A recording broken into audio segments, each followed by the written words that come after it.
నమస్కారం ఈటీవీ 360కి స్వాగతం. ముందుగా ప్రధానాంశాలు.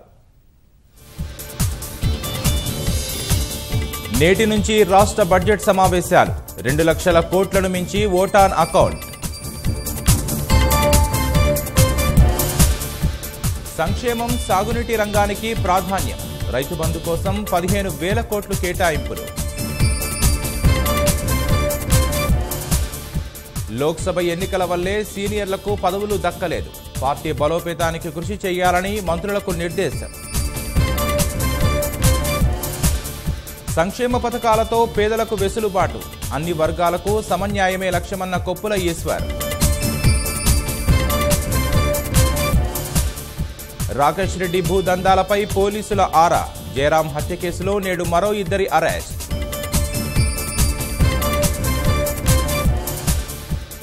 ఉగ్రదాడి కారకులకు మూల్యం తప్పదన్న కేంద్రం. ప్రజాభీష్టం నెరవేరుస్తామని రాజ్నాథ్ వెల్లడి.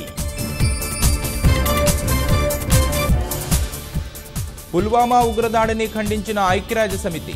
భారత ప్రయత్నాలకు అండగా నిలవాలని పిలుపు.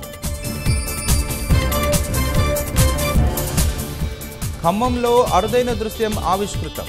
ఒక్కచోటుకు చేరిన 27 మంది కవలలు.